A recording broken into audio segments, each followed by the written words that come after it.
पहचान।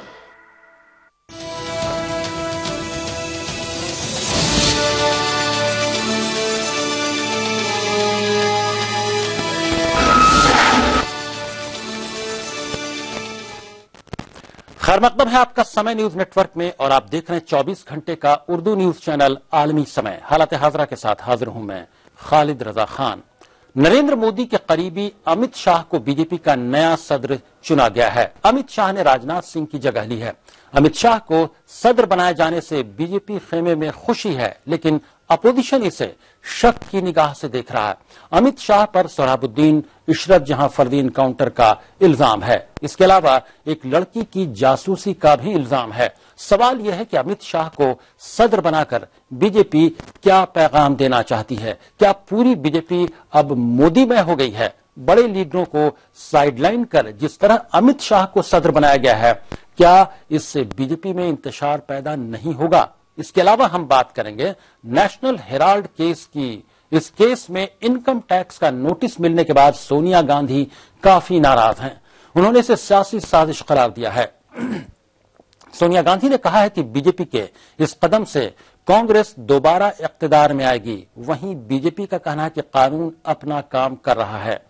1600 करोड़ रुपए के नेशनल हेराल्ड की प्रॉपर्टी पर सोनिया राहुल अदालत में क्या जवाब देते हैं? नेशनल हेराल्ड केस की सियासत कांग्रेस और बीजेपी को कहां तक ले जाएगी, ये देखना बड़ा दिलचस्प होगा। इन्हीं मौजूआत पर बातचीत के लिए हमारे साथ स्टूडियो में मौजूद हैं झारखंड कांग्रेस के सेक्रेटरी और स्पोक्स पर्सन यानी तर्जुमान डॉक्टर एम तौसीफ साहब और सीनियर सहाफी और सियासी तजज़ियाकार जनाब सिराज नकवी साहब। आप दोनों हजरात का आलमी समय स्टूडियो में खैर मकदम है।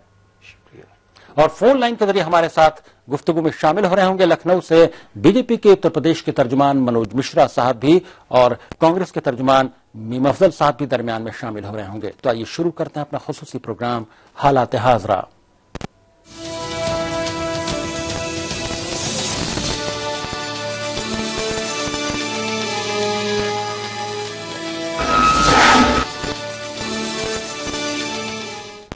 अमित शाह को बीजेपी का नया सदर बनाया गया है। बीजेपी पार्लिमानी बोर्ड की मीटिंग में अमित शाह के नाम पर मुहर लगी। शाह राजनाथ सिंह के जानशीं होंगे, जिन्होंने पार्टी सदर का ओहदा छोड़ दिया है। इस मौके पर राजनाथ ने कहा कि शाह की कयादत में ही उत्तर प्रदेश में बीजेपी को बड़ी कामयाबी हासिल हुई है। राजनाथ सिंह ने कहा कि पार्टी मोदी और आडवाणी की कयादत में आगे भी तरक्की हासिल करेगी। आरएसएस ने भी अपने 2 लीडर राम माधव और शिव प्रकाश को बीजेपी में भेजा है। राम माधव को पार्टी में जनरल सेक्रेटरी का ओहदा दिया जा सकता है। Bharatiya Janata party central parliamentary board की मैंने बैठक बुलाई और मैंने अपना त्याग पत्र दिया।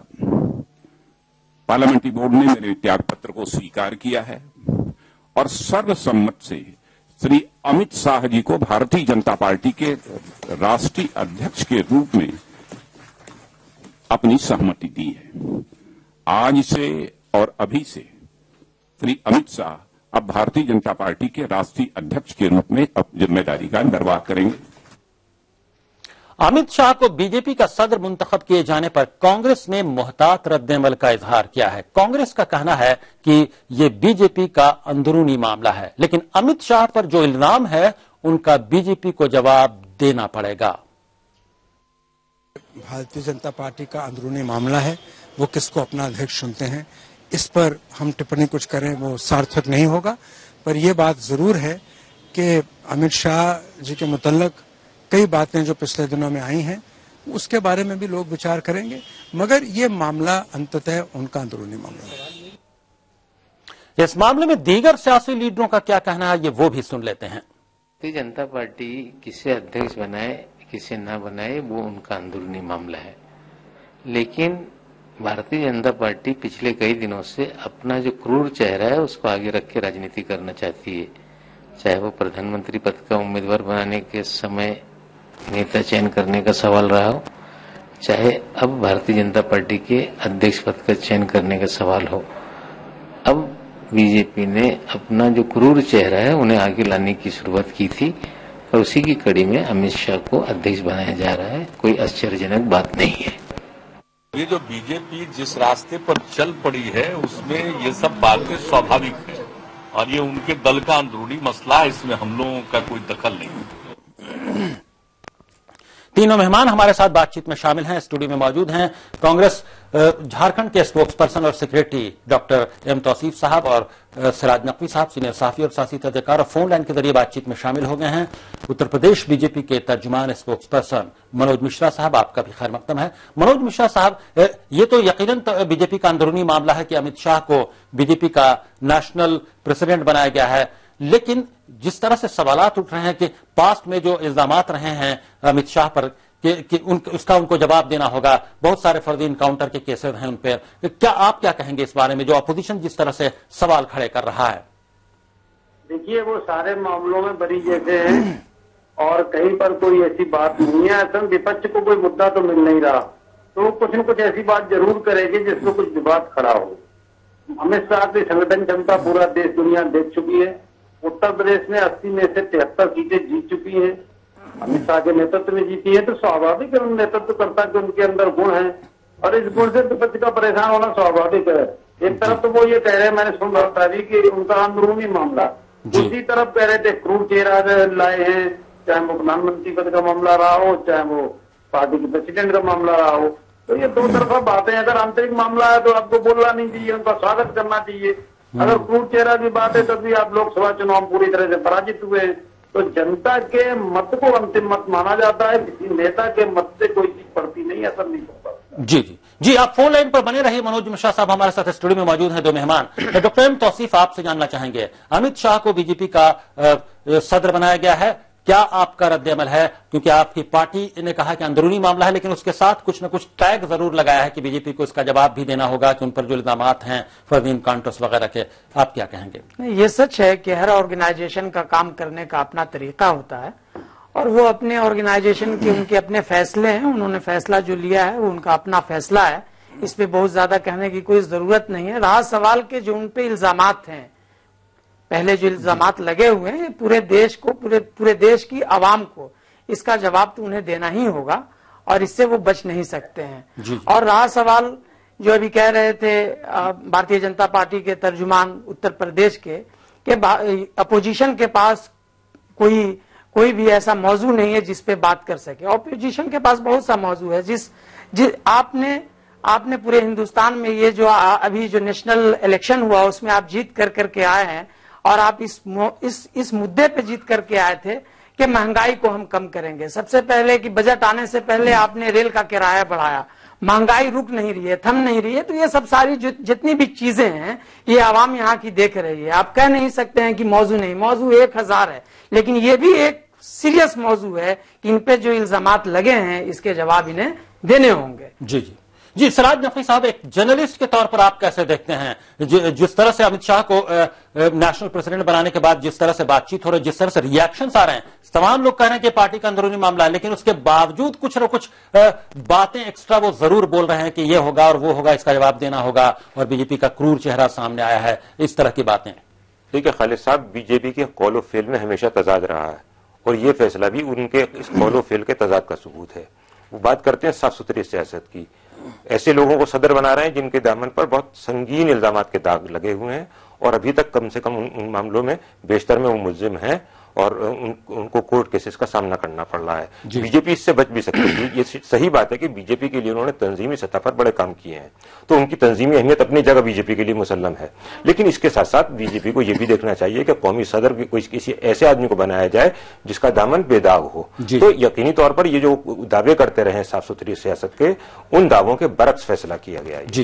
जी, मनोज मिश्रा साहब, जो सवाल उठा रहे हैं सिराज नकवी साहब के, बीजेपी हमेशा बोलती रही कि साफ सुथरी इमेज वाला के लीडर को सामने लाने की बात रही है। अमित शाह के दामन पर यह बोल रहे हैं कि दाग है, तो क्यों अमित शाह के बदले लाया गया? उनके बदले किसी और चेहरे को भी सामने लाया जा सकता था, क्योंकि अब दाग है दामन पर तो जवाब तो देना ही होगा आवाम को, ये कहना है। देखिए, वो जो कह रहे हैं कि दाग है अमित शाह के दामन पर, तो उन्हें कुछ पता नहीं है कि शायद पता नहीं क्या बोल रहे हैं वो लोग। अगर आप देखें तो कांग्रेस पार्टी पूरे दागों से घिरी हुई है, जितनी नेशनल पार्टी, स्टेट पार्टी, ये पूरी जनता उनको। कांग्रेस के दागों से आपकी पार्टी के दाग खत्म कोई हो जाएंगे? अमित शाह मुल्जिम है, अमित शाह मुल्जिम है। देखिए मनोज मिश्रा जी, अमित शाह साहब मुल्जिम है उस केस में। मुलजिम है अगर, बस यही दाग है, यही दाग है।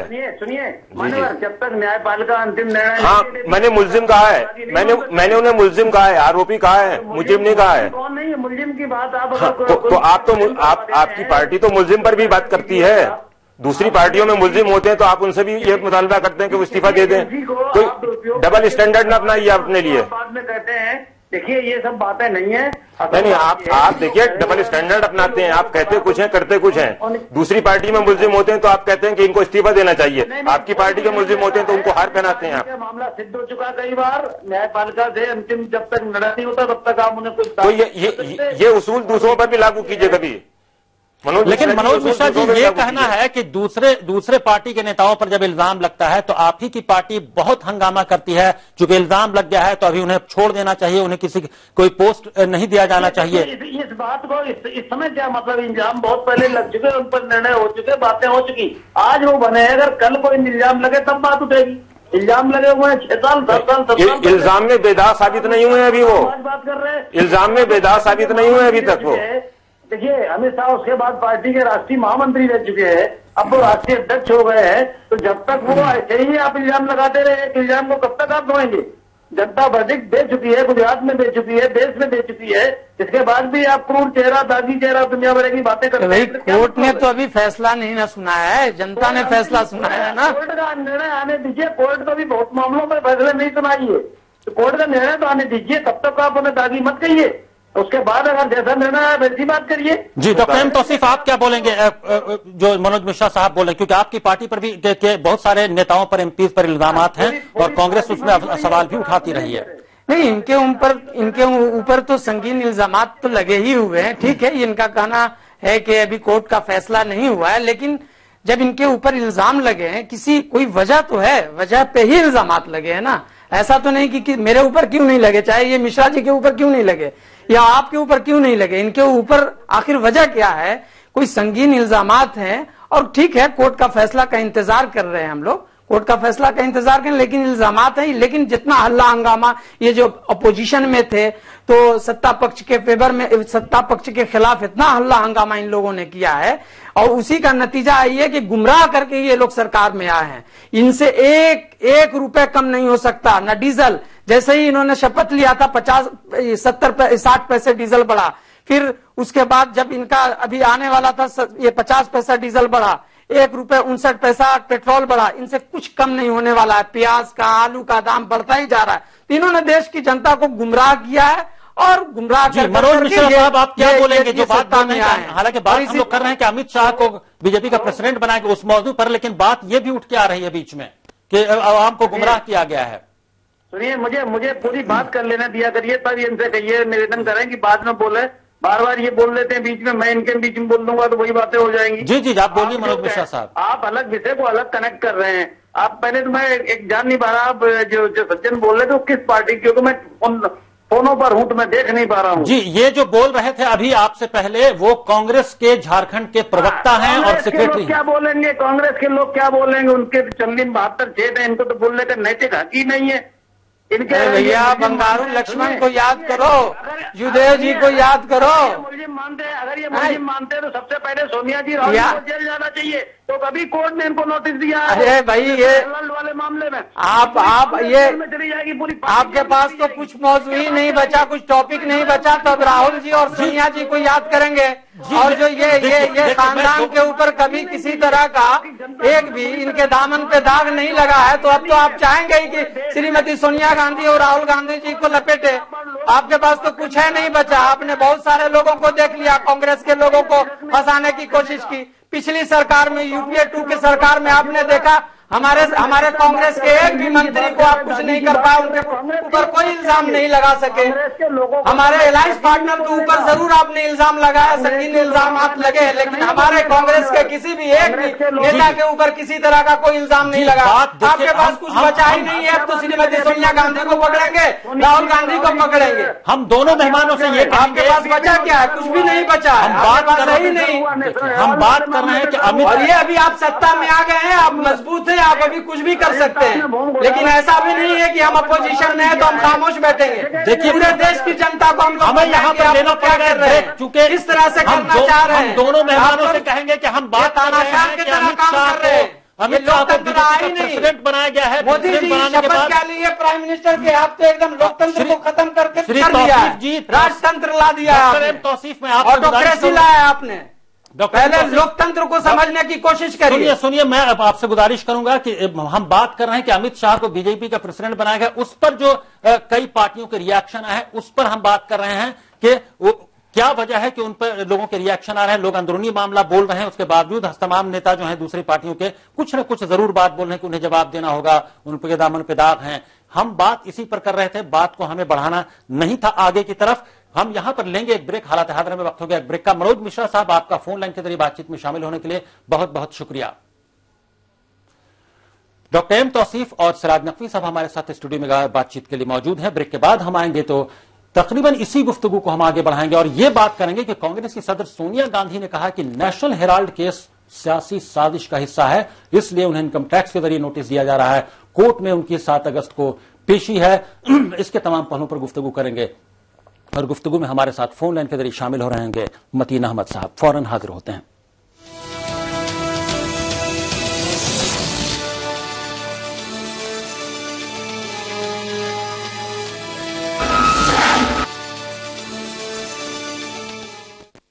क्यों ताऊ, सरपंची छोड़ के रंगाई शुरू? बेटा याद रख, लाल रंग मतलब खतरा, जैसे इस हैंडपंप का पानी। मतलब? बताता हूँ। सरपंच जी जानते हैं बिटिया दांतों की बीमारी से क्यों पीड़ित है? कारण है दूषित पानी। हानिकारक रसायनों से दूषित पानी का सेवन करने से गंभीर बीमारियां हो जाती हैं। सरपंच होने के नाते गांव के हर हैंडपंप की जांच करवाएं और अगर पानी दूषित हो तो लाल रंग करवाएं। कहाँ चल दी? साफ और सुरक्षित पानी लेने। सही कहते हैं काका, लाल मतलब खतरा। जल ही जीवन है। अच्छी सेहत चाहिए तो साफ जल अपनाइए। हम समय हैं, समय शक्तिमान है, समय सम्मोहन है, समय सावधान है, समय परिवर्तन है, समय संजीवनी है, समय मनुष्य है, वर्तमान है, भविष्य है, मासूम ममता की मीठी सी झपकी है। हौसलों के लिए समय एक धपकी है। समय अनुशासन है, समय सुशासन है, शांत है, क्रुद्ध है, समय सुबुद्ध है, विजय का युद्ध है। समय एक नारा है, समय सभी का है, समय तुम्हारा है, हम समय, ये समय हमारा है। रहिए समय के साथ।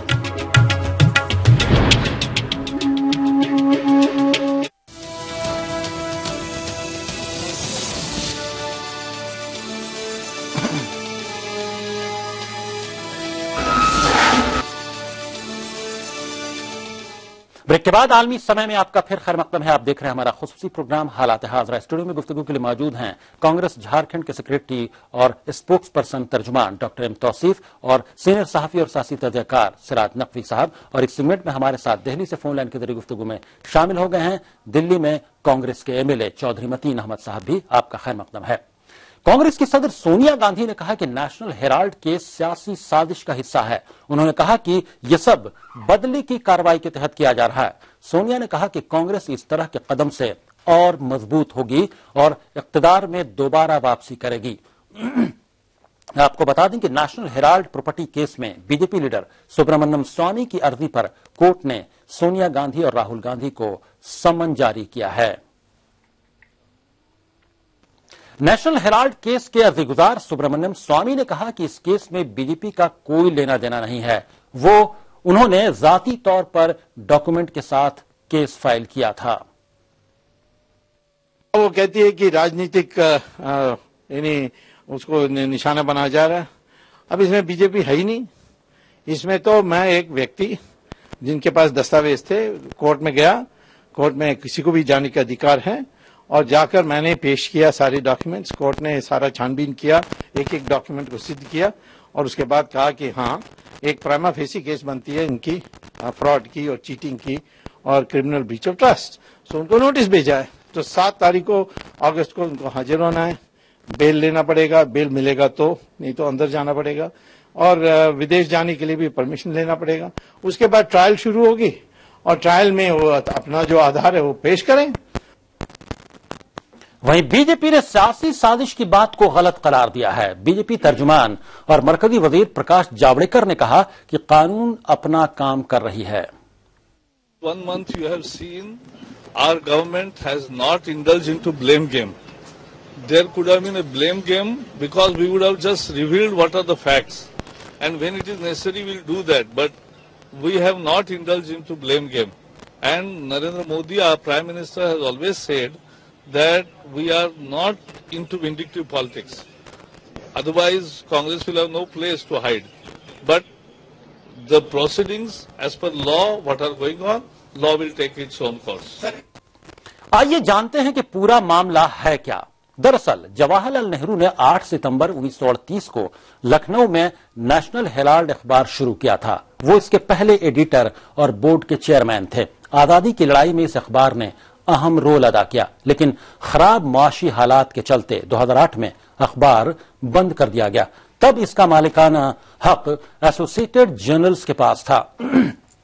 इल्जाम है कि कांग्रेस पार्टी ने इसे बिना सूद के 90 करोड़ रुपए का कर्ज दिया। जानकारी के मुताबिक पार्टी ने कर्ज देने का मकसद वहां लोगों को बेरोजगार होने से बचाना बताया। इल्जाम है कि 26 अप्रैल 2012 को यंग इंडिया कंपनी ने 1600 करोड़ रुपए की जायदाद वाली एसोसिएटेड जर्नल्स का मालिकाना हक महज 50 लाख रुपए में हासिल कर लिया, जिसमें 38% यानी कुल 76% शेयर सोनिया गांधी और राहुल गांधी के हैं।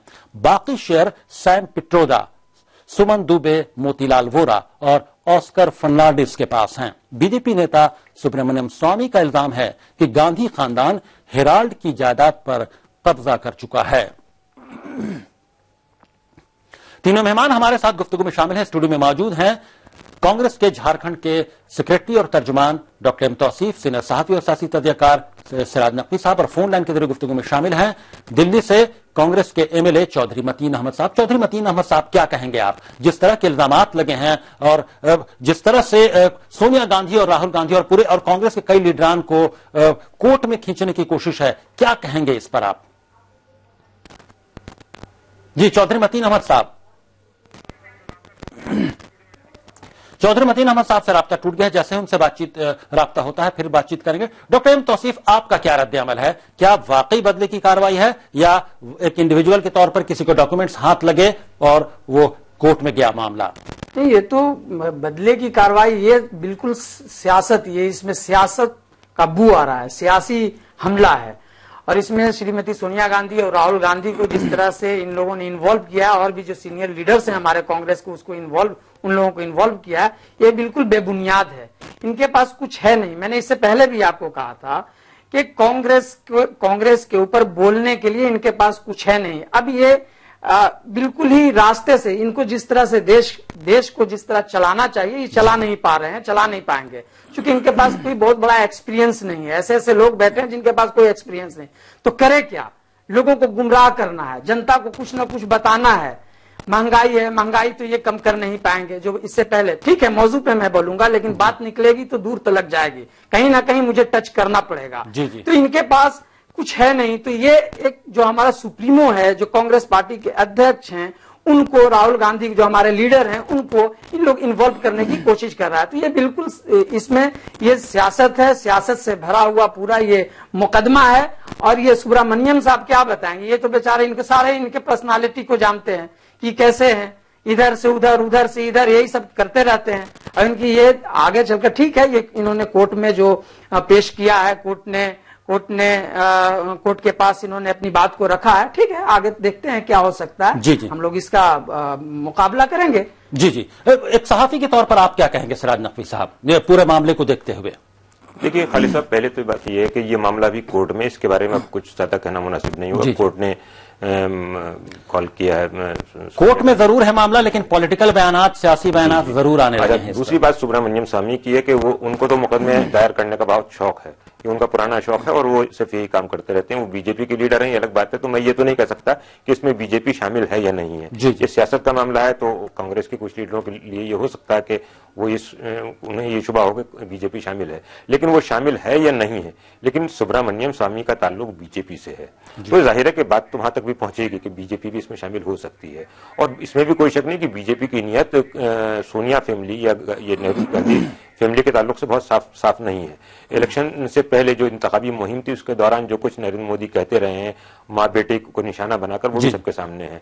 तो अगर वो पहले से ये सारे दावे करते रहे और अब ये सारे हालात पेश आ रहे हैं और ये इल्जाम लगाया जा रहा है कि इसमें बीजेपी इन्वॉल्व है और बीजेपी जानबूझकर सोनिया गांधी और राहुल गांधी के खिलाफ साजिश कर रही है, तो कांग्रेस के इस इल्जाम को पूरी तरह मुस्तरद भी हम नहीं कर सकते। जी, आप कांग्रेस के इस इल्जाम को मुस्तरद भी नहीं किया जा सकता। डॉक्टर एम तौसीफ, अगर कांग्रेस के इस इल्जाम को मुस्तरद नहीं किया जा सकता कि बदले की कार्रवाई के तहत यह हो रहा है, साजिश के तहत यह किया जा रहा है, और जो बात सोनिया गांधी ने कहा है कि अगर साजिश के तहत हो रहा है तो ये एक अच्छा मौका है उनकी वापसी का, कांग्रेस की वापसी का, बीजेपी उन्हें मौका दे रही है और वो जल्द उनकी पार्टी वापस आएगी, क्या लगता है आपको? क्या वाकई ऐसा लगता है कि कुछ केसेस अगर कर दिए गए तो पार्टी फिर से रिवाइव हो जाएगी इसी सहारे? देखिए, पार्टी तो अपना काम कर रही है, संगठन लेवल पे, संगठन ऑर्गेनाइजेशनल लेवल पे तो हम लोग काम कर रहे हैं, लेकिन रहा सवाल कि 5 साल के अंदर देखिए होता है क्या, 5 साल तक ये क्या क्या करते हैं। इस बुनियाद पे जाहिर सी बात है अगला जो चुनाव होगा, अगली जो गवर्नमेंट बनेगी वो कांग्रेस की फुल फ्लेज गवर्नमेंट बनेगी। जिस तरह से है देख रहे हैं, अभी तो 1-1.5 महीना हुआ है, 5 साल देखिए ये करते क्या है। और रहा सवाल इल्जामात लगा करके, ठीक है हम अपोजिशन में, अपोजिशन का रोल अदा करेंगे और ये जितने भी इल्जामात लगा सकते हैं लगाएं, इससे कोई घबराने की जरूरत नहीं है, हम मजबूती के साथ इनका मुकाबला करेंगे।